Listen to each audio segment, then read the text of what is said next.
Tuhan ciptakan pada hari itu. Pertama, mengenai hari pertama kitab suci berkata, bumi belum membentuk dan kosong. Gelap gelita menutupi samudara raya dan roh Allah melayang-layang di atas permukaan air. Berfirmanlah Allah, jadilah terang. Lalu terang itu jadi. Allah melihat bahwa terang itu baik. Lalu dipisahkannya telah terang itu daripada gelap. Dan Allah menemani terang itu siang. Gelap itu malam. Jadi petang dan jadi pagi. Itulah hari pertama. Maka pada hari pertama Allah memerintahkan, jadilah terang dan dalam kegelapan. Allah memerintahkan bumi seperti bola besar yang terapung di langit, berputar seperti 24 jam. Itulah sebabnya kita mempunyai 12 jam terang dan 12 jam kegelapan dalam sehari. Alangkah indahnya perkara yang Tuhan lakukan pada hari pertama. Dia memisahkan kegelapan daripada terang. Yang kedua, mengenai hari yang kedua, kitab suci mengatakan, berfirmanlah Allah, jadi cangkrawala di tengah-tengah semua air, memisahkan air daripada air. Maka Allah menjadikan cangkrawala dan memisahkan air yang ada di bawah cangkrawala itu daripada air yang ada di atas. Dan jadilah ia. Kemudian Allah menamakan cangkrawala itu langit. Pada hari kedua, Allah menciptakan cangkrawala di atas seluruh bumi yang kita panggil atmosfera. Atmosfera ialah langit yang mengelilingi seluruh bumi dan ia mengandungi udara yang kita gunakan untuk bernafas. Suasana yang sama melindungi manusia daripada panas matahari dan jenis bencana lain. Tanpa langit yang Allah ciptakan pada hari kedua ini, mustahil manusia dapat hidup di bumi ini. Pada hari ketiga, Allah menciptakan laut dan bumi. Tuhan berfirman, hendaklah segala air dan di bawah langit berkumpul di satu tempat, sehingga kelihatan kering, dan jadilah ia.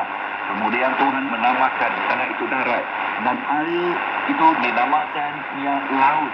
Tuhan melihat bahwa ia adalah baik.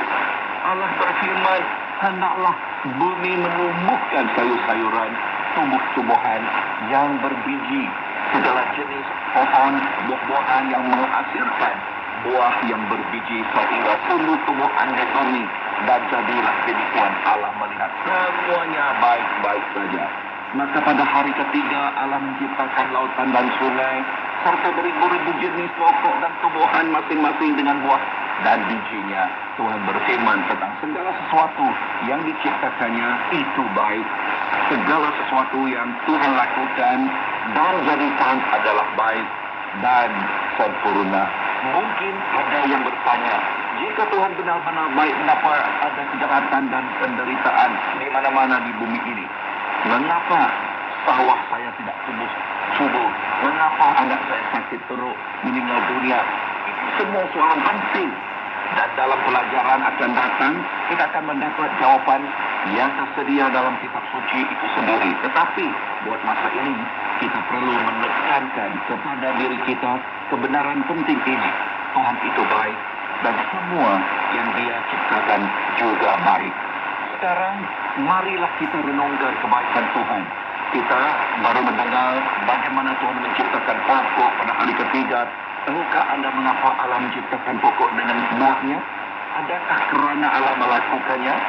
Adakah kerana Allah ingin makan buah, maka Dia menciptakan pokok dan berbuah baik?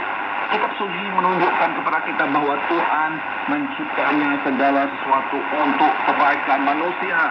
Adakah kamu mengenali kebaikan Tuhan, saudara-saudaraku? Pernahkah Anda menikmati makan durian? Atau berbaring di bawah tuduhan pokok di bawah terik matahari sambil menikmati kemanisan buah tembikar? Itu semua kerana kebaikan Allah. Segala bahwa semua itu adalah kenikmatan yang telah Allah sediakan untuk dirasai oleh manusia. Tuhan mahu kita menikmati dan gembira kerananya. Tuhan mahu kita mengalami kebaikan dan memuji Dia. Inilah yang ditulis oleh Nabi Daud dalam Mazmur. rasakanlah dan lihatlah betapa baiknya Tuhan itu. Pada hari keempat Tuhan berfirman, jadilah terang di cakrawala untuk memisahkan siang dan malam. Terang jadikan tanda dan menunjukkan masa dan hari dan tahun yang tetap. Allah hanya memerintahkannya, dan dengan pemerintahan Allah matahari, bulan dan bintang hadir diciptakan di langit. Allah hanya menyebut satu perintah, dan bumi mula beredar mengelilingi matahari juga. Bulan mula beredar mengelilingi bumi. Macam mana Tuhan mencipta bumi? Kitab suci berkata, alam semesta diciptakan kerana perintah firman Tuhan juga. Apa yang ada sekarang berasal daripada ketiadaan.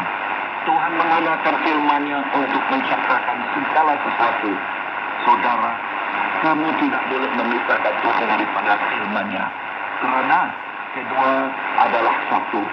Ayat dalam kitab suci menyatakan, pada mulanya adalah firman. Firman itu bersama Tuhan, dan firman itu adalah Tuhan. Dia bersama-sama dengan Allah pada mulanya. Segala sesuatu dijadikan oleh Dia, dan tanpa Dia tidak ada sesuatu pun yang telah dijadikan daripada segala yang dijadikan. Kita telah membaca bahawa pada hari pertama Tuhan menciptakan cahaya, pada hari kedua Tuhan menciptakan cakrawala, pada hari ketiga Tuhan menciptakan air dan dinamakan laut, dan yang kering dinamakan darat. Di darat semua tumbuh-tumbuhan itu pokok buah-buahan yang berbiji. Semua yang Tuhan jadikan adalah dari yang Dia katakan. Dan apa yang Dia katakan muncul daripada ketiadaan. Tuhan menciptakan segala sesuatu dengan firman-Nya. Dan Tuhan menyatukan segala sesuatu dengan kuasa firman-Nya. Kitab berkata, Tuhan setia. Kepada Dia kita boleh bergantung. Dia tidak pernah mengingkari firman-Nya. Dia tidak pernah berubah. Kitab suci berkata, firman Tuhan tidak pernah berubah. Pada hari kelima Allah menciptakan beribu-ribu jenis ikan dan burung. Kitab suci berkata, Tuhan berfirman, biarlah makhluk hidup berkerumun di dalam air. Biarlah burung terbang di atas bumi, melintasi cakrawala. Maka Allah menciptakan binatang-binatang laut yang besar dan segala jenis binatang yang bergerak, yang berkerumun di dalam air, dan segala jenis burung yang bersayap. Tuhan melihat bahawa Ia adalah baik. Kemudian Allah memberkati mereka semua dan berfirman, bertambah banyak dan penuhilah air di laut, dan biarlah burung-burung di bumi bertambah banyak. Ada petang dan ada pagi. Itulah hari kelima. Mengenai hari keenam, kitab suci